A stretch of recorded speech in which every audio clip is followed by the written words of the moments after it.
welcome to Creator Spotlight. We are here this week with BWarks, who's made some amazingly detailed, intricate rooms. Why don't you tell us a little bit about yourself? I'm BWarks. I'm 25, and I'm from British Columbia, Canada. What platform do you play on? PlayStation. And how long have you been playing Rec Room for? I got the game pretty much a week after it came out on PlayStation, and I've been playing every day since then, which is crazy to think about. Yeah. it's But it's been amazing. It's such a cool game.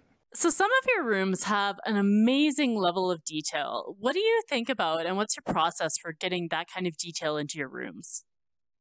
Yeah, so what I do is, like for this room, what I did is I watched the movie the night before I started making it, and I took some pictures, and I also searched Google and get like every angle of every building. And then I just look on my phone when I'm building it. I just take off my headset every 10 seconds and get every detail right that way. I know you've used decoration mode in a lot of places in this room. What sort of things would you use that for to help conserve space? I would say everything. Like for the buildings, I did decorational mode, and I just filled the inside with environmental shapes to save space because the buildings take up a lot of individual shapes. So what I did is I just made it all decorational, and I filled the inside, so it definitely saves space. I know one of your rooms that first came to my attention was the BWarks Diner. Why don't you tell us about what inspired that room?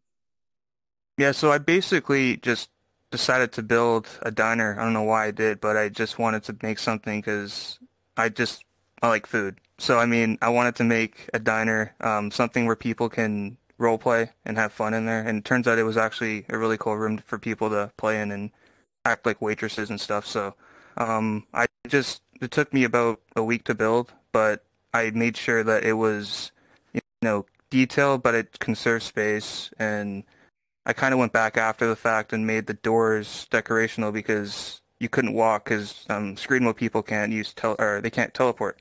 So I had Right. to make sure to fix that after. But it's cool for people to go in and just enjoy it. That means a lot to me, that room, because it was my first featured, and it kind of helped with get me like to the point where I am right now. One of your other really big projects was the Monsters Inc. Scare Floor, which has a bunch of connecting rooms, like the room with all the doors, and this room, which is Boo's bedroom. What was the process like building that project?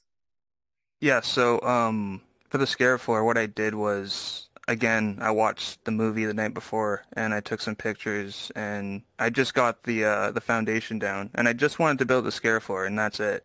And then I kind of like thought about making this room and I built this and then I built the door factory and I just progressed into everything else. So it really wrapped up into a cool project.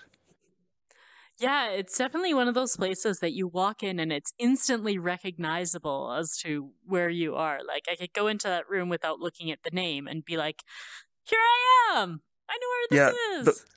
the one thing I wanted to go for is you never get to see the scare floor in real life. Like that's something you can't see. So I wanted to build something like Boo's Room 2 where you can't see that ever and you can just come in here and feel like you're there. So, right now we're in the room It, which thoroughly terrified me. It was based on the movie It, obviously. Do you want to tell us about building this room?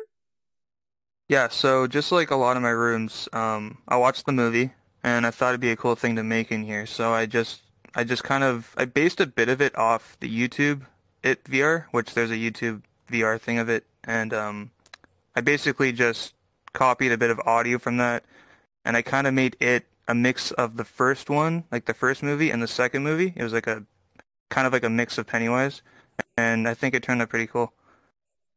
Yeah, it's definitely been one that's really popular in the Halloween season. Do you have any top tips you'd give to new creators in Rec Room? Yeah, the one big thing I could say, and it's been said before, but I would say just make stuff that you're passionate about, and just don't build stuff for the cheers and the views because it probably won't turn out how you wanted it to. And if you just make stuff that you enjoy, it's probably going to turn out better than you imagine so. Thanks so much to BWorks for joining us this week. Be sure to like and subscribe below for more Rec Room content, and we'll see you next time on Creators Spotlight.